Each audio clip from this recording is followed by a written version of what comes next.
कामना अपने छोटे से परिवार के साथ उत्तर प्रदेश के सोनभद्र शहर में रहती है। हाल ही में वो अपने बेटे श्लोक की शादी नंदिनी नाम की लड़की से करा देती है, मगर शादी के बाद अपने बेटे में आए बदलाव को वो स्वीकार नहीं कर पाती।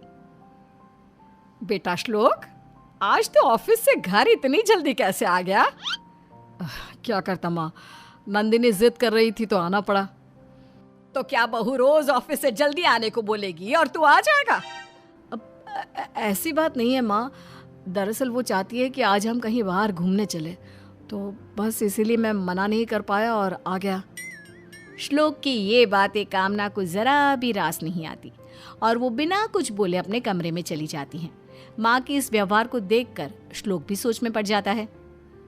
ये माँ को अचानक क्या हो गया है? श्लोक सोच ही रहा होता है, तभी वहां नंदिनी आ जाती है। श्लोक, आप आ गए ऑफिस से? अब तुमने इतने प्यार से बुलाया तो कैसे नहीं आता।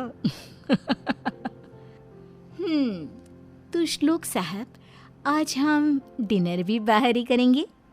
अरे लेकिन माँ को भी साथ ही ले चलते हैं ना, वो होंगी तो और भी ज्यादा मजा आएगा। श्लोक और नंदिनी कामना के कमरे में जाते हैं। माँ आप तैयार हो जाइए, हम सब आज बाहर घूमने चल रहे हैं। क्या सच में तुम लोग मुझे भी अपने साथ लेकर चल रहे हो? तो और क्या, हम लोग आपके बिना कहीं जा सकते हैं भला? चलिए ना मम्मी जी, अब फटाफट से तैयार हो जाइए आप। कामना झट से तैयार होकर श्लोक और नंदिनी के साथ चल देती है। तीनों मार्केट के लिए निकल पड़ते हैं, जहां रास्ते में नंदिनी श्लोक का हाथ पकड़ते हुए चलती है। अपने बेटे और बहू को इस तरह साथ चलता देख कामना उन्हें टोकती है। अरे हाथों में हाथ डालकर क्यों चल रहे हो तुम दोनों? ये तुम दोनों का बेडरूम नहीं, हमारी गली है, मोहल्ला है, जहां लोग एक चीज देखते हैं और चार बातें बोलते हैं। अब भी ना मम्मी, नंदिनी मेरी बीवी है, अब उसका हाथ नहीं पकड़ूंगा तो फिर किसका पकड़ूंगा? और फिर लोगों के बारे में सोचना ही क्यों है? हाँ, अब मेरी बात कहाँ मानोगे तुम? बीवी जो आ गई है तुम्हारी। नहीं माँ जी, आप गलत समझ रहे हो। अरे रहने दे बेटा, जिस उम्र में तुम लोग हो ना, उस उम्र से मैं भी निकल चुकी हूँ, लेकिन मैंने तो कभी कोई ऐसी हरकत नहीं की। कामना की बातों से दोनों का दिल दुख जाता है और पूरे रास्ते वो दोनों एक दूसरे से दूरी बनाकर चलते हैं। अगले दिन, नंदिनी खाना बना के नहीं, बहुत भूख लग रही है। वैसे भी लाई 2 मिनट में। अरे जल्दी कर बहू, मेरे बेटे को ऑफिस के लिए लेट भी हो रहा है।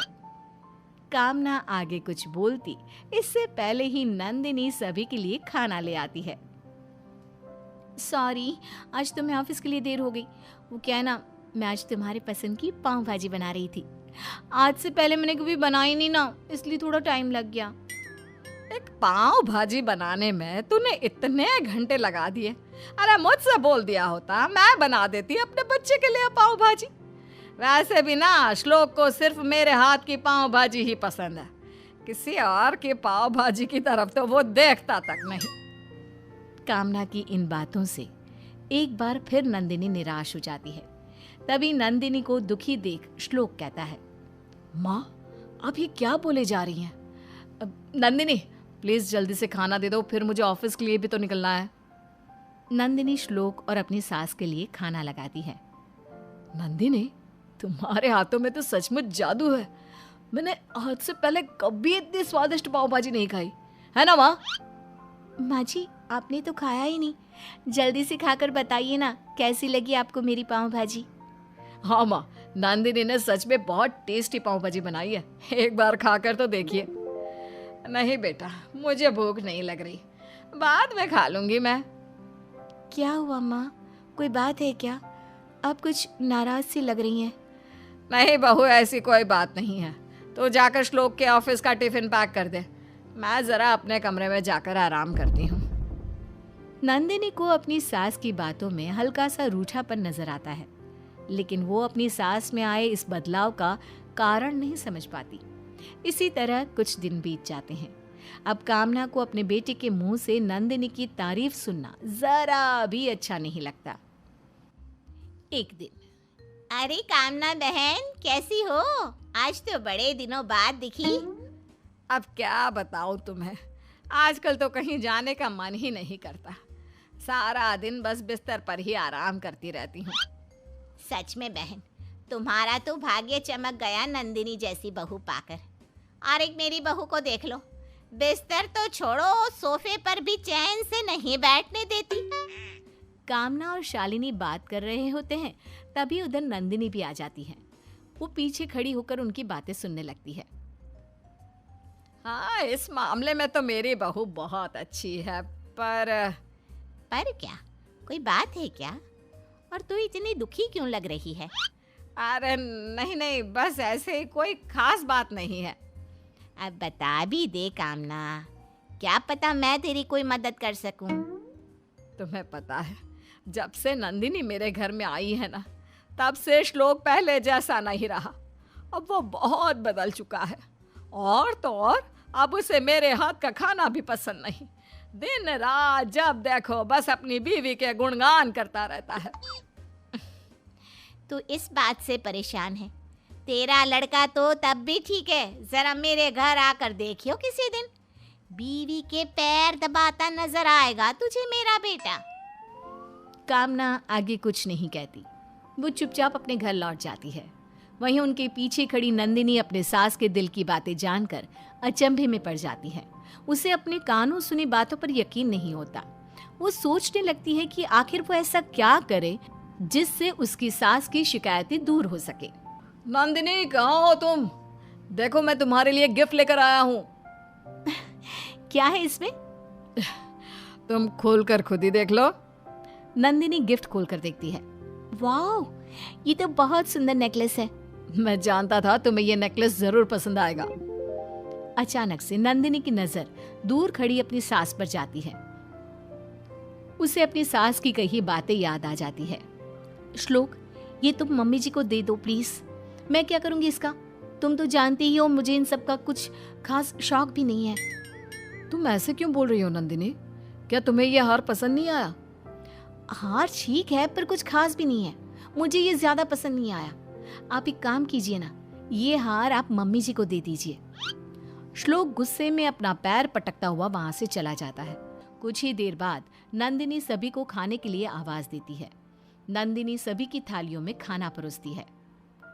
नंदिनी, ये आज कैसा खाना बनाया है तुमने? इसमें तो जरा भी स्वाद नहीं है। हाँ बहू, इसमें तो नमक मिर्च मसाले कुछ भी नहीं है। शायद मैं भूल गई होंगी मम्मी जी, मुझे माफ कर दीजिए। लगता है तुम खाना बनाना भूल चुकी हो नंदिनी। माँ, क्या आप दूसरा खाना बना देंगी? बहुत समय हो गया है, आपके हाथ का कुछ खाया भी नहीं है। कामना झट से रसोई में जाकर खाना बनाने लगती है। आधे घंटे बाद कामना सभी के लिए खाना बनाकर ले आती है, जिसे वो सबसे पहले श्लोक को देती है। वाह माँ, आज कितने दिनों बाद आपके हाथों का खाना खाया है। आपके हाथों में आज भी वही स्वाद है जो पहले हुआ करता था। अपने बेटे के मुंह से इतने दिनों बाद तारीफ सुनकर कामना आज बेहद खुश होती है। नंदिनी भी ये सब देखकर मन ही मन बहुत खुश होती है। खुश भी क्यों ना हो, आखिरकार उसकी मेहनत रंग जो ला रही है। अगले दिन, माँ आज भी प्लीज आप ही खाना बना दीजिए। कल के बाद तो नंदिनी के हाथ का खाना खाने का मन ही नहीं कर रहा। हाँ हाँ बेटा, क्यों नहीं, मैं अभी तेरे फेवरेट आलू के पराठे बनाकर लाती हूँ। कामना अब खुश रहने लगी थी, और खुश भी क्यों ना हो, अब उसे उसका पहले वाला बेटा जो मिल गया था। लेकिन जितना श्लोक अपने माँ के करीब आ रहा था, उतना ही वो नंदिनी से दूर होता चला जा रहा था। कामना को भी अब उन दोनों के बीच की ये दूरी खलने लगी थी। एक दिन, नंदिनी बेटा, जरा श्लोक के लिए चाय बना कर ले आ। नंदिनी चाय बनाने के लिए रसोई की तरफ जाती है, जहाँ कामना भी उसके पीछे पीछे चल देती है। जहाँ वो देखती है कि नंदिनी श्लोक की चाय में जानबूझकर चीनी की जगह नमक डाल रही थी। अरे ये क्या कर रही है नंदिनी? तुमने श्लोक की चाय में नमक क्यों मिलाया? वो माँ जी, मेरा ध्यान नहीं था। क्यों झूठ बोल रही है बहू? मैंने देखा तूने जानबूझकर चाय में चीनी की जगह नमक डाला। अब बता, तू ऐसा क्यों कर रही है? माँ जी, मैं ये सब आपके लिए ही तो कर रही हूँ। आपको लगता है ना मेरे आने के बाद से श्लोक आपसे दूर हो गए हैं, तो बस मैं उन्हें फिर से पहले वाला श्लोक बनाना चाहती थी। अपनी बहू के मुंह से ये सब सुनकर कामना की आंखें भर आती है। तुझे ये सब किसने बताया पगली? उस दिन मैं जब मार्केट जा रही थी तब मैंने आपकी सारी बातें सुन ली थी मम्मी जी। मतलब तू मेरे कारण अपना बसा बसाया घर तबाह करने चली थी? मुझे माफ कर दे बहू, मुझसे बहुत बड़ी भूल हो गई। मेरा बेटा तेरा पति भी है, इस बात को मैं भूल ही चुकी थी और उसमें आए बदलाव को स्वीकार ही नहीं कर पा रही थी। लेकिन अब मुझे समझ में आ चुका है कि समय के साथ साथ ये बदलाव भी जरूरी होता है। कोई बात नहीं मम्मी जी, मुझे आपसे कोई शिकायत नहीं है। सचमुच मैं बहुत भाग्यशाली हूँ जो मुझे तेरे जैसी बहू मिली। चल अब फटाफट से श्लोक के लिए एक बढ़िया सी गर्मा गर्म चाय बना दे, और हाँ, नमक वाली नहीं, चीनी वाली। जी मम्मी जी। रसोई के बाहर खड़ा श्लोक दोनों की सारी बातें सुन लेता है और मुस्कुराकर वहां से चला जाता है।